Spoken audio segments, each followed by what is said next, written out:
Kisah Nawa yang akan bercerita tentang kisah misteri, horor, dan supranatural yang ada di sekitar kita. Akan Nawa kisahkan untuk kalian semua. Berikut kisahnya.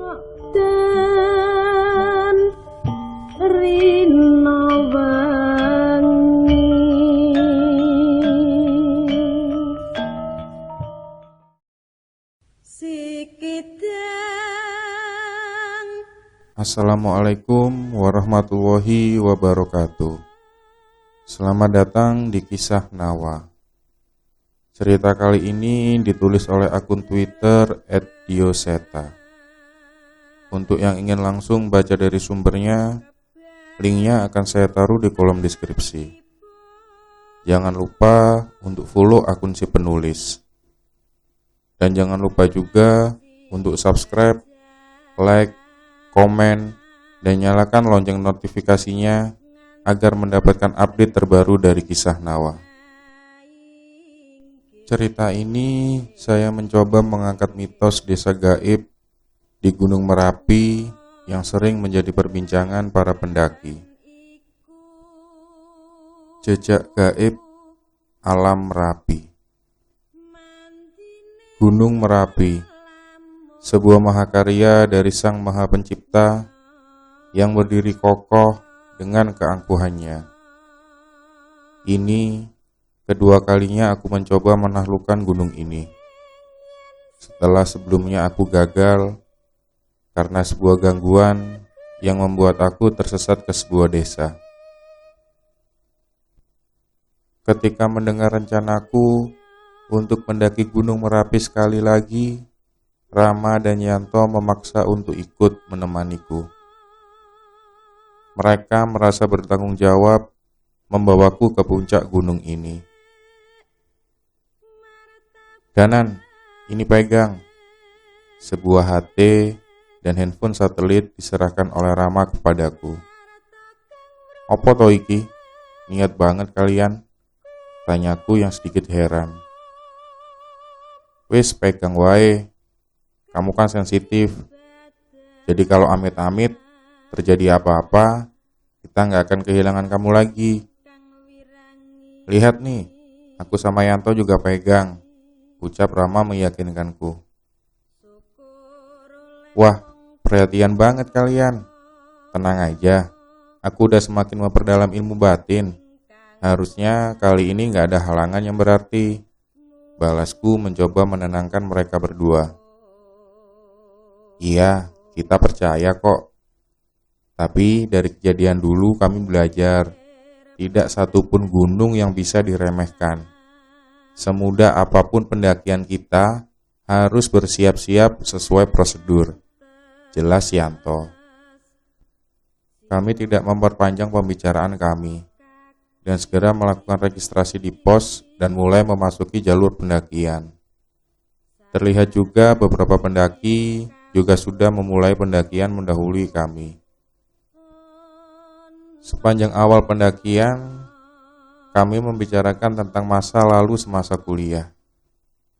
Ternyata, walaupun sudah berpisah, mereka masih sering janjian untuk melakukan pendakian. Namun sudah gak se-ekstrim dulu. Selangkah demi selangkah kami lalui. Kondisi jalur pendakian Gunung Merapi memang didominasi dengan jalan menanjak dan bebatuan. Kami sampai di shelter pertama saat maghrib.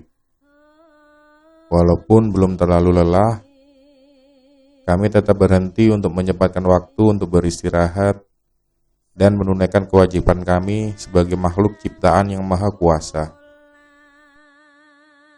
Matahari mulai terbenam.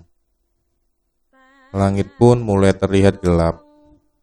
Kami melanjutkan perjalanan dengan penerangan dari lampu senter. Selama perjalanan, gak ada halangan yang berarti. Sampai setelah melewati pos pertama, Rama yang berjalan di depanku terlihat berhenti. Memang, dari tadi aku merasa ada yang aneh. Entah mengapa sepanjang perjalanan terasa sepi. Nggak ada suara jangkrik atau binatang malam maupun pendaki yang lain. "Rama, kenapa berhenti?" tanya Yanto memastikan keadaan Rama di depan. Itu apa, Danan?" ucap Rama yang suaranya bergetar. Aku berlari menyusul Rama. Rupanya di hadapan Rama berdiri sesosok makhluk hitam besar membelakangi kami. Ia menoleh dan memamerkan matanya yang merah dan taring yang keluar dari mulutnya. Segera aku mengambil posisi terdepan dan mendahului Rama dan mendekat ke arah makhluk itu. Namun makhluk itu menghilang tanpa jejak seperti asap. "Danan gimana?" Rama menanyakan kondisi di depan kepadaku. Enggak apa-apa. Mungkin cuma penunggu hutan ini," jawabku yang memang belum tahu persis tentang apa yang aku lihat. Kami melanjutkan perjalanan. Namun entah mengapa, aku merasa setelah kejadian tadi, jalur yang kami lewati semakin gelap. Lebih gelap dari biasanya. Bahkan, senter kami pun gak dapat menerangi seluruh jalan. "Danan, benar ini jalannya?" tanya Rama yang masih mengikuti dari belakang. "Harusnya benar. Toh, dari tadi gak ada jalan lain," jawabku. Walaupun jalan yang kami lewati sudah sesuai rute, namun entah mengapa kami terhenti di hadapan sebuah hutan tanpa ada jalan setapak seperti biasanya. "Rama, jalan setapaknya habis di sini. Berarti kita harus masuk hutan itu," tanyaku pada Rama. "Iya, Danan. Dulu kita emang lewat hutan sedikit, tapi kok kayaknya beda sama yang sebelumnya ya," jawab Rama kepadaku. "Ya sudah, gantian aku di depan. Mungkin aja aku ingat." Yanto menawarkan diri untuk berjalan di depan memandu kami. Semenjak memasuki hutan, suasana menjadi sangat berbeda. Cahaya bulan hampir tidak bisa masuk ke hutan ini. Hanya penerangan dari senter kamilah yang membantu kami untuk mencari jalan. Kami berjalan menelusuri gelapnya hutan. Tapi entah mengapa, perjalanan kami terasa lama sekali tanpa ada tanda-tanda ujung dari hutan ini. "Danan, kamu gak merasa ada yang aneh?" tanya Rama padaku. "Iya, kita udah jalan lama, tapi kenapa gak ketemu ujung dari hutan ini ya?" Aku setuju dengan Rama. "Emang kamu tahu kita diisengin apa enggak?" Kali ini Yanto mencoba memastikan kepadaku. "Kalau ada yang ngisengin kita, aku pasti udah sadar.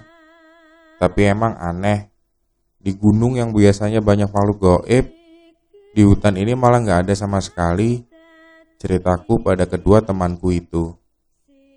Kami menyudahi perbincangan, dan kami mulai berjalan lagi. Entah berapa jam perjalanan, hingga lampu senter kami mulai meredup. Saat diselimuti rasa lelah, kami mulai merasa gelisah. Angin dingin yang berhembus berubah suasana hening. Ini menjadi semakin mencekam. "Api! Itu ada api, Danan!" ucap Yanto yang melihat sepercik cahaya dari dalam hutan yang cukup jauh. Kami merespon ucapan Yanto dan mempercepat langkah kami. "Yanto, tunggu!" Semakin dekat dengan nyala api itu, perlahan aku mencium bau yang cukup aneh. Kenapa, Danan?" tanya Rama. "Bau melati. Hati-hati," jawabku dengan singkat. Terlihat mereka memahami maksudku. dan mulai melangkah dengan hati-hati. Saat kami sudah mulai dekat, aroma melati itu semakin pekat. Cahaya api yang kami lihat semakin dekat.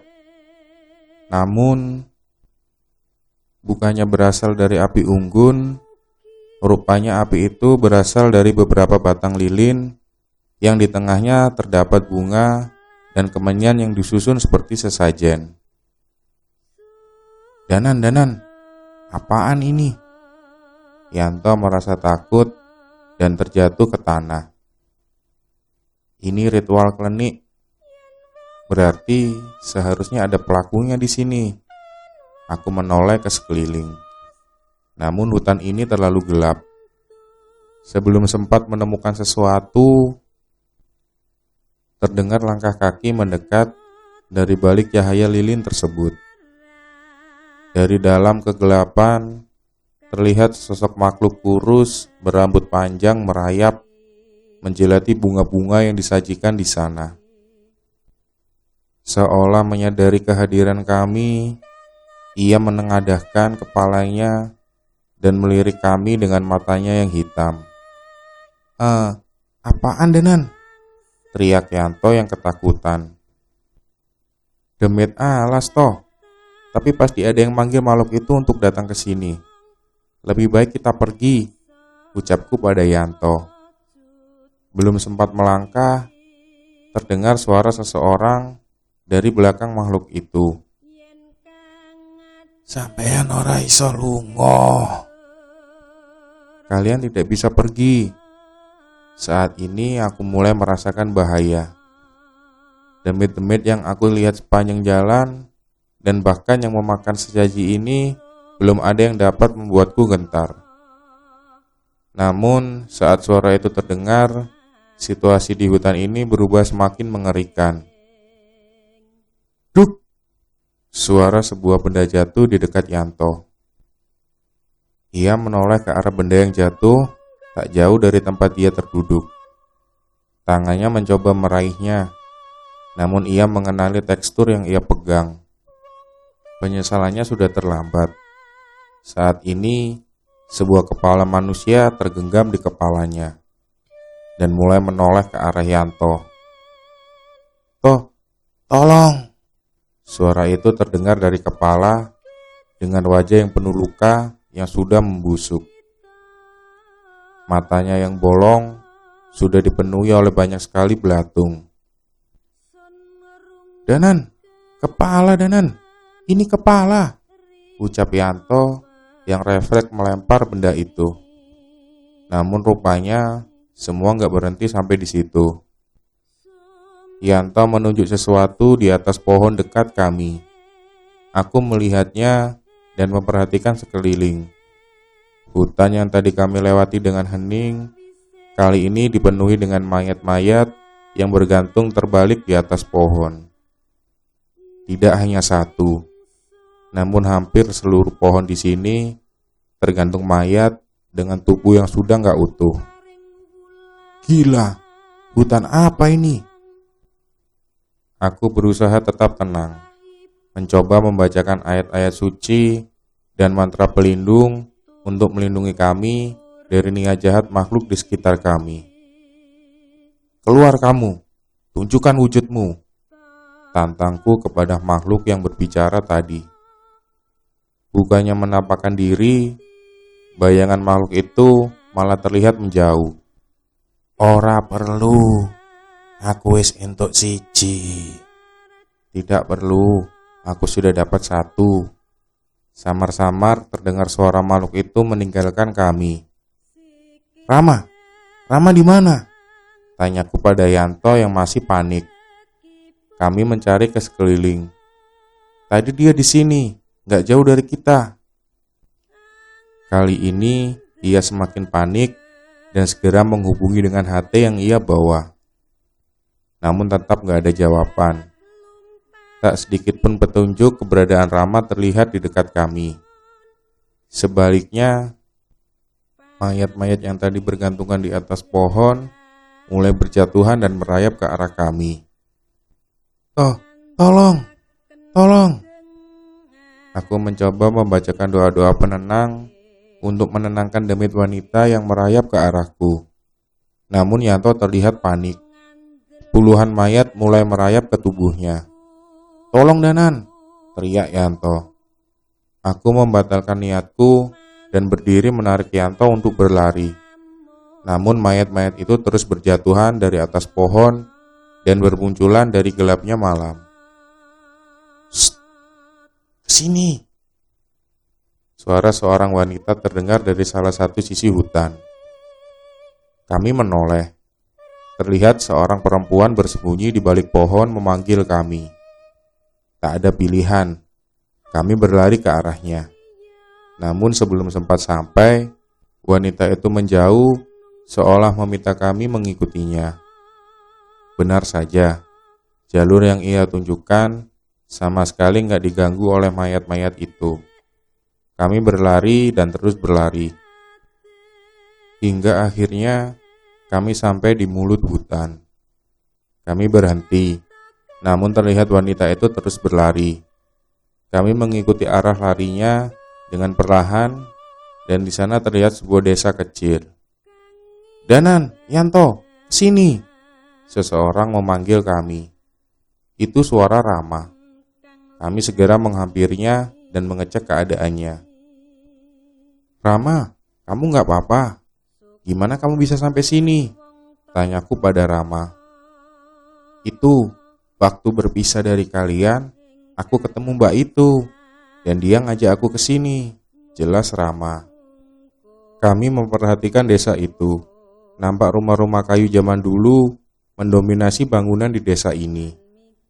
"Mas, mau ke puncak ya?" Tiba-tiba terdengar suara seorang bapak menghampiri kami. Iya pak, bener lewat sini jalurnya," aku menjawab pertanyaan bapak itu. Biasanya jarang ada yang lewat sini, tapi saya juga heran. Kenapa malam ini jadi banyak yang lewat desa ini ya? Bapak itu bertanya kembali. Aku menceritakan semua yang terjadi, termasuk mengenai makhluk yang kami lihat di hutan tadi. Bapak itu hanya mengerutkan dahi, menunjukkan rasa simpatiknya. "Ya sudah, mas-masnya istirahat dulu di sini. Bahaya kalau kemalaman. Lagi pula, kemungkinan mas-masnya juga udah diincar," ucap bapak itu. Kami duduk di salah satu selasar rumah warga dan meminum air perbekalan kami untuk menghilangkan rasa lelah.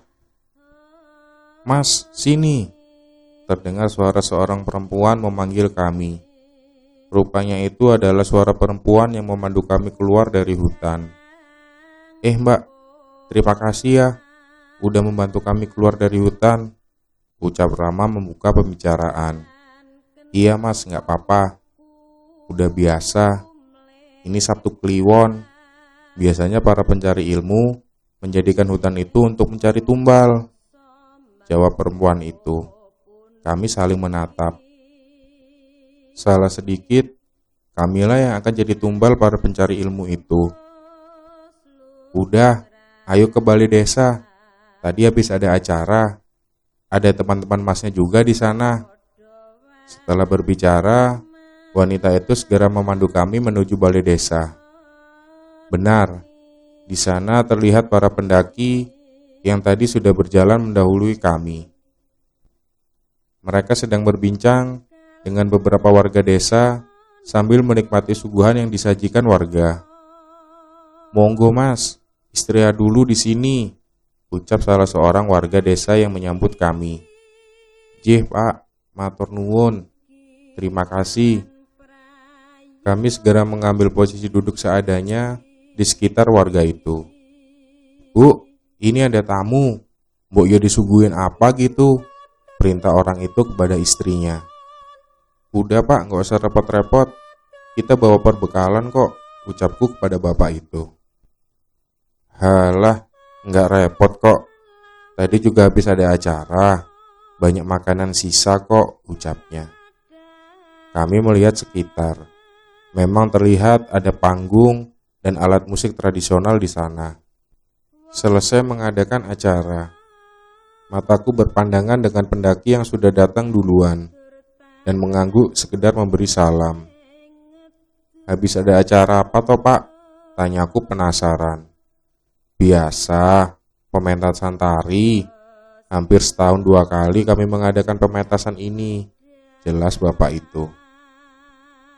Tidak ada sound system, hanya alat musik tradisional yang usang yang terlihat di sekitar panggung. Aku berjalan-jalan dan memperhatikan panggung dan orang-orang di sekitar balai desa. "Monggo, dicicipi seadanya." Tiba-tiba istri dari warga desa yang menyambut kami datang, membawa sebuah nampan berisi makanan dan teh hangat.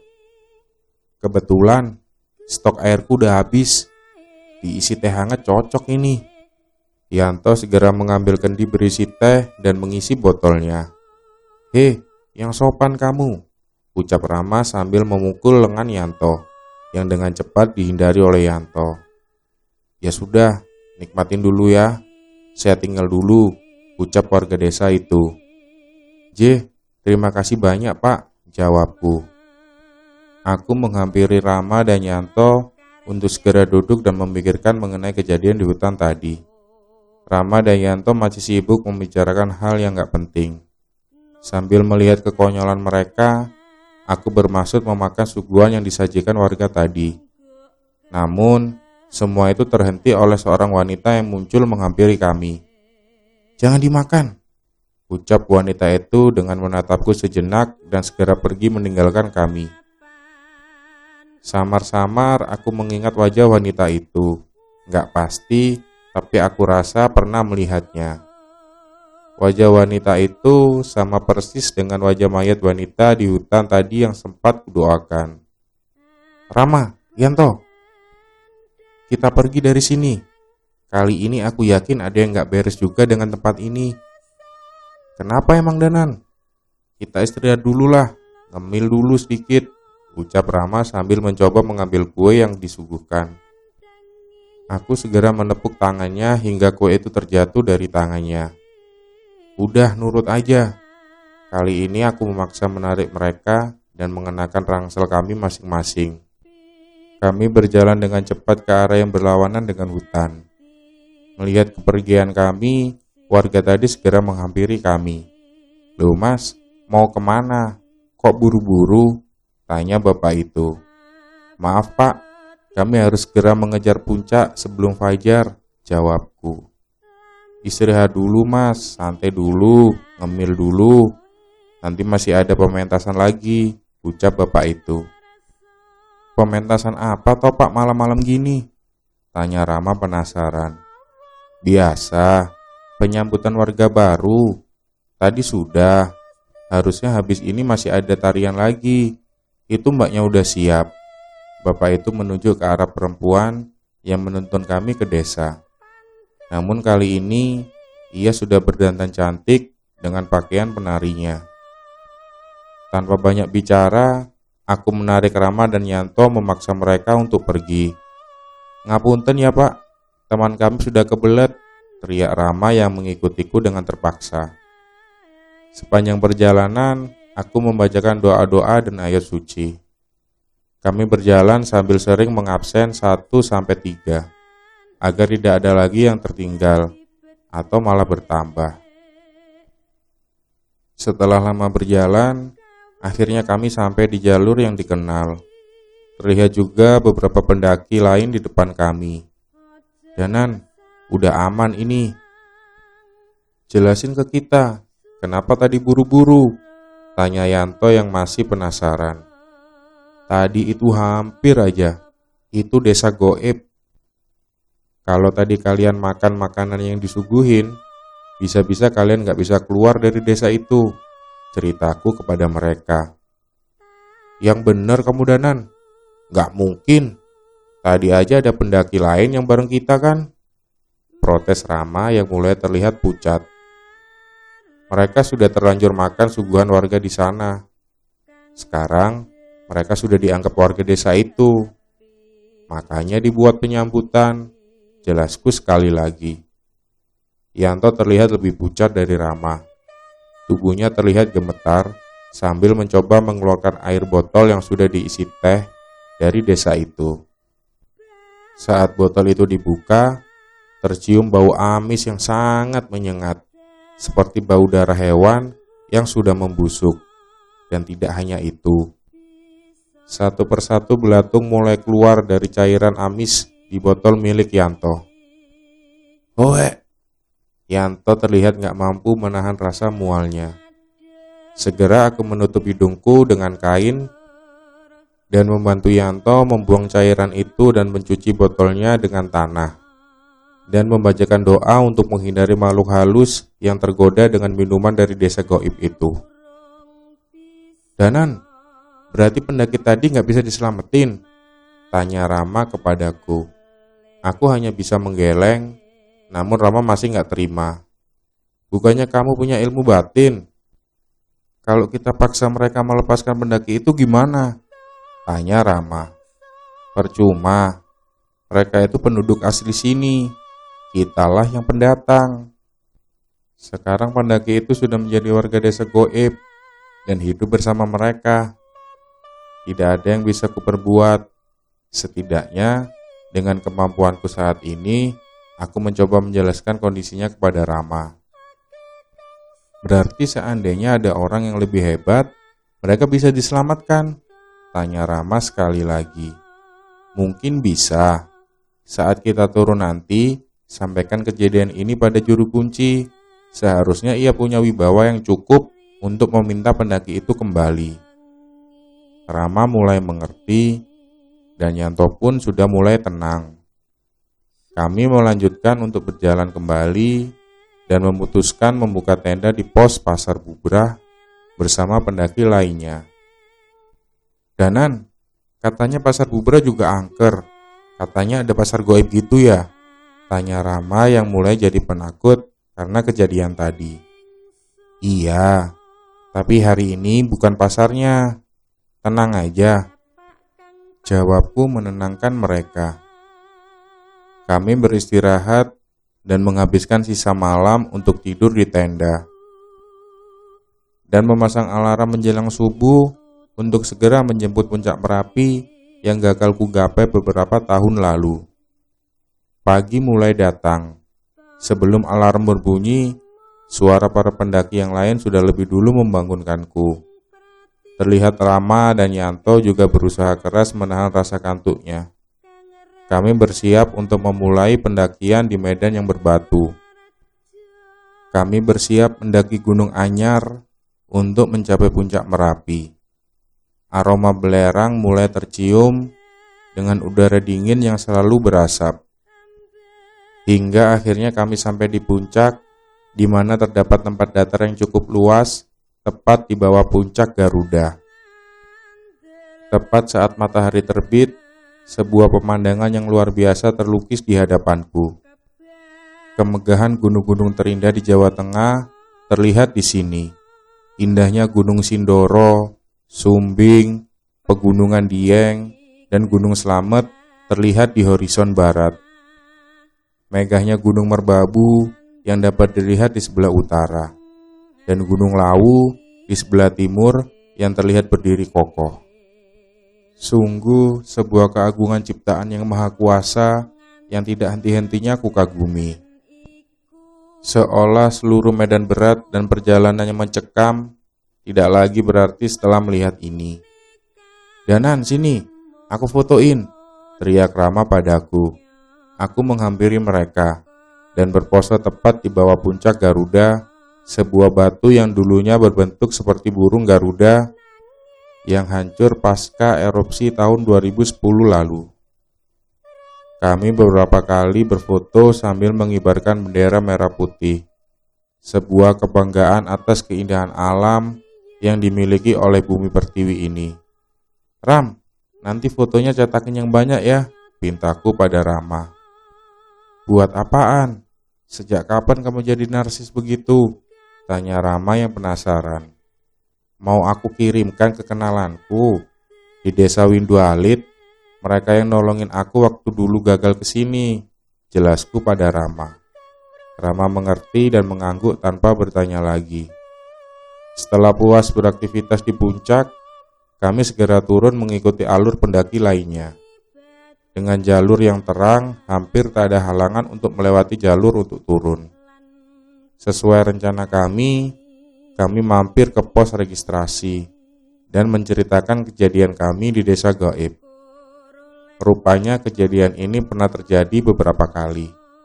Beberapa fotokopi KTP ditunjukkan kepada kami untuk mengidentifikasi pendaki yang kami ceritakan. Kami menunjukkan yang kami ingat, dan apabila 1 kali 24 jam pendaki itu nggak kembali, mereka akan meminta tolong juru kunci untuk mencarinya. Baru saja mendapat sinyal, suara handphoneku berbunyi. "Weh Danan, ning di to kowe? Susah banget ditelepon." Itu adalah suara Cahyo, rekan kerjaku di pabrik gula milik Pak Likku.